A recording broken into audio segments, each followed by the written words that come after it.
So I started having acne at 15 years old, and that's when I also started lifting. And so I was eating lots of calories. I was having tons of dairy. I mean, like an obsessive amount of dairy. I was having a gallon of milk a day because there's a thing called gallon of milk a day diet.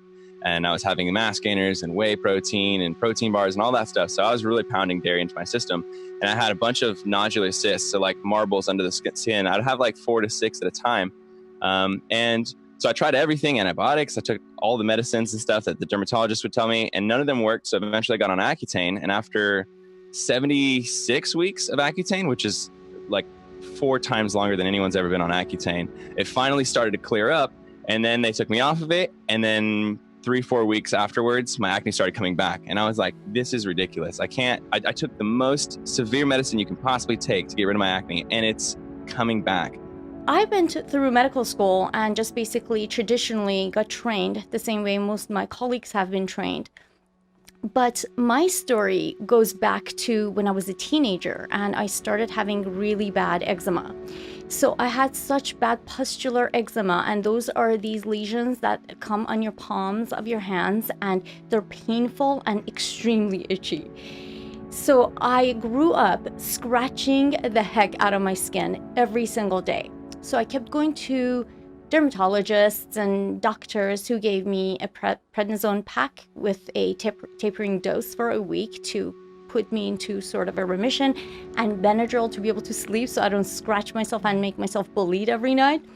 And that went on cycles and cycles of that. And I was so disturbed by the fact that I couldn't prevent these lesions from coming on. And I thought, what could I be doing? So I wore gloves because I figured I'm allergic to leather because I'm driving and my wheel was leather. I went as far as basically changing my diet, but it never occurred to me, because we're brainwashed growing up that it's indoctrinated in our culture that you have to eat dairy and calcium should come from dairy, right? So it never occurred to me that the dairy that I've been taught that's good for you could be giving me the eczema. So I continued consuming tons of yogurt and dairy products. And I took out milk and dairy and cheese, like all dairy stuff, as well as like the protein bars and all that kind of stuff. And I saw my skin start to clear up. So that got me like really excited and started looking at all the other things that I was doing, like meat and eggs and things like that. And I figured the hormones and the meat and the eggs and things like that were also playing a part. So I took everything out, upped my vegetables to 12 to 16 servings of like dark green vegetables a day. I did more water. And just that change right there, I wish I would have known before Accutane, because that is what I think has really like cleared up my skin. And I believe there's science behind it too, because I've read quite a bit of research about this.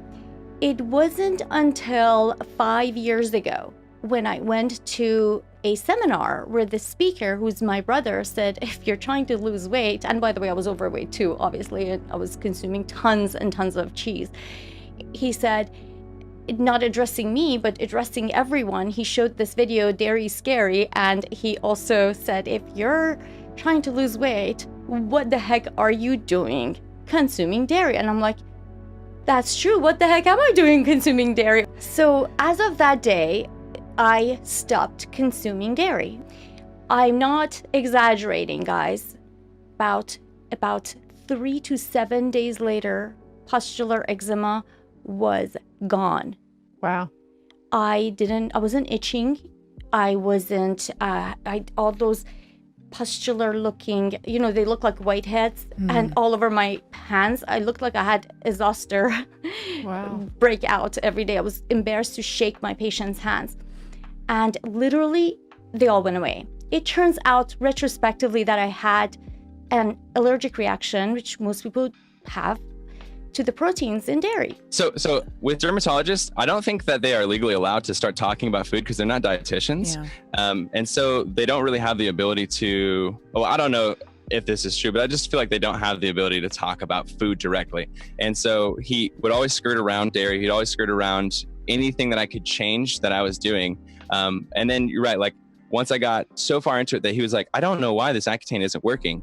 Maybe, and he didn't say this is for sure, but he said, we have kind of noticed a couple of the other guys who lift and who have acne, they took whey out and then their acne started getting better. So he didn't necessarily say like there's science to it or anything like that, but maybe try it because there's some anecdotal experience to it. But there's actually a study that just came out in 2012, I believe. And it has to do with something in your body called mTOR signaling. And when you have dairy, when you have meat intake, when you have high calories, when you have high sugar intake, alcohol, and high fat intake, all of those things affect your mTOR. And mTOR, when it's raised above a normal level, activates your sebaceous glands and causes your sebaceous glands to release more sebum fluid, more oil. And that's what causes acne. And so any one of those things can cause you to have more mTOR and can stop something else called AMPK that actually brings your mTOR down. And so like if you're doing any of those things, or if you're doing multiple of those things, you're just causing it to be prolonged and to get worse. And then you're trying to fight it with Accutane, but you're still having alcohol, you're still having dairy, you're still having high sugar stuff. And it's really like an uphill battle.